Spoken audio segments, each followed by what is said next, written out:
បាទសួស្តីពុកម៉ែបងប្អូនអរគ្នាថ្ងៃនេះមកឆ្លើយសំណួរដែលបងប្អូនយើងគាត់សួរខ្ញុំនៅក្នុង comment គឺគាត់ចង់សួរតាក់ទងជាមួយនឹងខ្សែដៃអាថ័នដែលខ្ញុំបានផុសកាលពីប្រហែលថ្ងៃមុនហ្នឹងគឺខ្សែដៃអាថ័នបាតទន្លេសាបដែលខ្ញុំពាក់នៅដៃនេះគាត់សួរថាអស់នៅ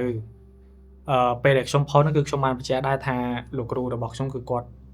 សាងតែចំនួន108កថាស្មើនឹងក្របបញ្ជាក់នោះទេហើយបច្ចុប្បន្ននេះគឺគ្រប់ចំនួនហើយគឺលោកឈប់ទទួលសាងហើយដោយអាថ័នបាតទន្លេសាបនេះនិយាយទៅខ្ញុំបានសាកខ្លួនឯងផ្ទាល់ហើយបានខ្ញុំហ៊ានអឺបញ្ចេញមុខដើម្បីដាក់ជាវឲ្យបងប្អូនយើងអញ្ចឹងណាហើយអធិស្ឋានផងបងប្អូនដែលអត់មាននិស្ស័យដែលគាត់បានឆាតសួរហើយអត់បានអញ្ចឹងណាតែប៉ុន្តែអ្នកខ្លះគឺគាត់បានឆាតសួរតាំងពីខ្ញុំបានដាក់ផុសដំបូងប៉ុន្តែអត់ដឹងមិនបានពួកគាត់អត់ឆាតមកដាក់ជាវរហូតតតែអស់ហើយនៅពេលដែលខ្ញុំបានសាកសួរទៅកាន់លោកគ្រូទៅលោកគ្រូគាត់បានមានសន្និការប្រាប់ខ្ញុំវិញថាលោកសាងនៅចុងឆ្នាំហើយនឹងដើមឆ្នាំអញ្ចឹងតរតែប្រហែលជាចុងឆ្នាំមើលទៅបានលោកបានដាក់សាងទៀតប៉ុន្តែប្រហែលជាលើកក្រោយហ្នឹងអាចនឹងដាក់អាថ័នផ្សេង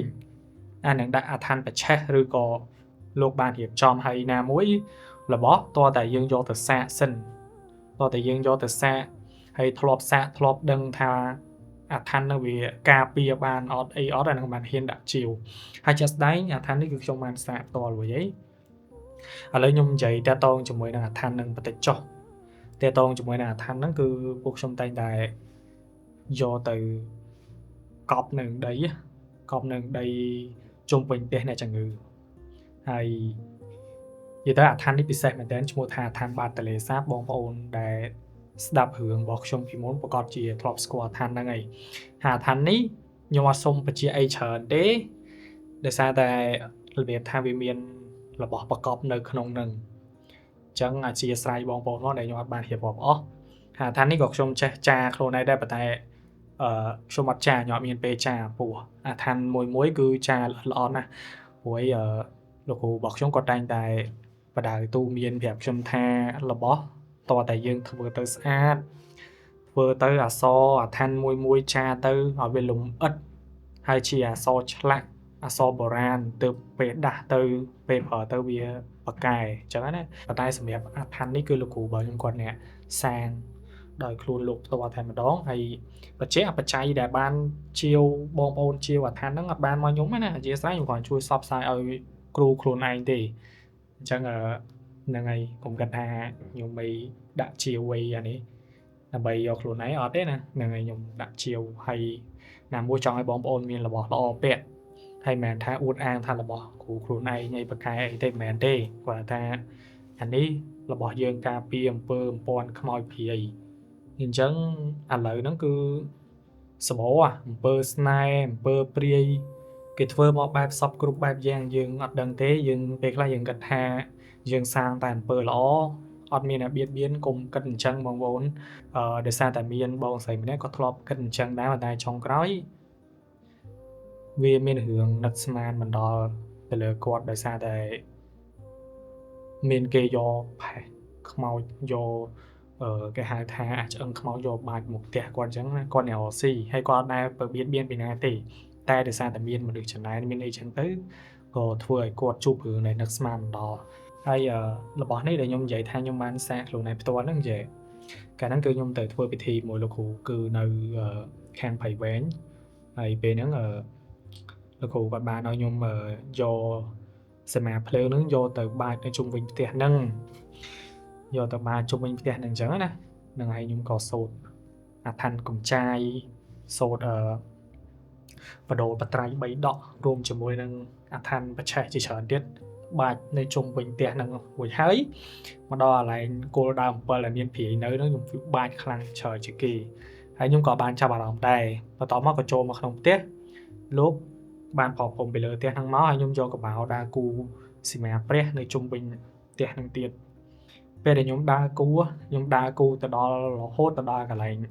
ដែលមានប្អួចមួយប្អួចហ្នឹងគឺនៅទល់មុខដើម7ហ្មងគល់ដើម7ហ្មង កាលណាខ្ញុំចាំបានថាដូចជាម៉ោង 12 ថ្ងៃហ្នឹងហើយស្រាប់តែឮសលេងមនុស្សធ្ងោក្នុងត្រចៀកខ្ញុំសលេងមនុស្សស្រីវាធ្ងោស្រាប់តែខ្ញុំចាប់ដើមញ័រមិនមែនញ័រដៃទេណាញ័រខ្សែដៃស្អីញ័រអាបងប្អូនប៉ះជាមួយនាងការយើងវាចង់ចូលមកចិត្តយើងដែរប៉ុន្តែវាចូលការហើយទាំងដែលព្រាយហ្នឹងគឺជាប្រភេទពួកព្រាយដែលវាអញនិយាយបានថាវាចូល100ឆ្នាំណាពួកហ្នឹងវាមិននៅលើដើមអំពើហ្នឹងណាអញ្ចឹងបានខ្ញុំហ៊ានដាក់ជាវនេះឲ្យបងប្អូនចង់ឲ្យបងប្អូនមានរបស់ល្អពាក់អញ្ចឹងបើសិនជាមានរបស់ពិសេសអីទៀតចាំខ្ញុំដាក់ផុសដាក់ជាវឲ្យបងប្អូនទៀតហើយបញ្ជាក់ខ្ញុំមិនមែនអ្នកសារនៅគ្រូខ្ញុំអ្នកសាងព្រោះខ្ញុំអត់មានពេលអង្គុយឆាទេបងប្អូនហើយមិនមែនមានតែបងប្អូនសួរតាក់ទងជាមួយនឹងអាឋានទេសូម្បីតែសួរថាបងឥឡូវមុខបងឯងរៀងអត់សូវស្ងួតដូចមុនណាបងឯងប្រើអីមែននេះប្រើម៉ាស់របស់ធីតាសួរពីមុនខ្ញុំប្រើម៉ាស់ស្រឹកបាសរបស់គាត់ហ្នឹងវាពេលដែលបិទទៅវាមានសំណើមបន្តិចហើយដល់ពេលខ្ញុំសាកប្រើម៉ាស់លពៅនេះអាម៉ាស់លពៅហ្នឹងរៀងល្មួតជាងដឹងទៀតណាធ្វើឲ្យមុខយើងវាអត់សូវមានរោលមានអីហ្មងហើយបើថាយើងលាបអាហ្នឹងណាពេលយើងនេះអាមានមុនសាច់កប់នៅក្នុងនេះអីពេលដែលយើងបិទហើយយើងលុបមុខហើយវាផុសឡើងហ្មងយើងយកកណាត់សើមជូតតិចទៅវាមកអស់ហើយអញ្ចឹងបងប្អូនអាចសាកបានហើយបើសិនជាបងប្អូនចង់បានបងប្អូនអាចឆាតទៅកាន់ page នេះគឺ page របស់បងធីតាសួរហើយនិង account Facebook របស់គាត់ផ្ទាល់តែម្ដងគឺ account ម្ចាស់ brand ហ្នឹងហើយអញ្ចឹងបើសិនជាបងប្អូនចង់បានផលិតផលហ្នឹងអាចឆាតទៅសួររកគាត់ឬក៏មានតំណាងចែកចាយនៅតាមផ្សារតាមអីខ្ញុំជឿចាស់ថាដូចជាមានព្រោះអានេះផលិតផលរបស់ខ្មែរអញ្ចឹងបើសិនជាបងប្អូនគាំទ្រផលិតផលរបស់ខ្មែរនេះអាចមករក brand ធីតាសួរបានម៉ាស់នេះប្រើបានទាំងប្រុសទាំងស្រីហ្នឹងហើយអញ្ចឹងហ្នឹងហើយចុងវីដេអូនេះគ្រាន់តែចង់បញ្ជាក់ប្រាប់បងប្អូនហាងខ្សែដៃនឹងអស់ហើយបងប្អូនមានបច្ច័យប៉ុន្មានក៏ដោយចង់ឲ្យលោកសាងរបស់នឹងទៀតក៏លោកអត់ទាន់សាងឲ្យដែរព្រោះអានេះយើងពាក្យសច្ចៈយើងនិយាយថាយើងធ្វើសាងតាម108កថាអញ្ចឹងយើងធ្វើតាម108កថាអញ្ចឹងអត់អាចសាងលើសនឹងបានទេតតែចុងឆ្នាំមើលតែបែរចុងឆ្នាំប៉ុន្តែមានអាឋានផ្សេងទៀតដែលអាចវាស្រៀងនឹងដែរដូចជាអាឋានបច្ឆេះអាឋានអីហ្នឹងចុះបងប្អូនអាចឆាតទៅសួរលោកគ្រូបានដោយនេះ QR Telegram របស់លោកហើយចំពោះលេខ Telegram របស់លោកខ្ញុំនឹងទៅសេនៅក្រុមចំណងជើងបងប្អូនអាចតាក់ទងទៅបានបងប្អូនមិនតាក់ទងមកខ្ញុំទេព្រោះតាក់ទងមកខ្ញុំតាក់ទងទៅលោកដដែលទាំងបងប្អូនទាំងគ្នាតាក់ទងទៅលោកផ្ទាល់ហ្មងទៅបាទជំរាបលាបងប្អូនទាំងគ្នាជួបគ្នានៅពេលក្រោយទៀតបាទ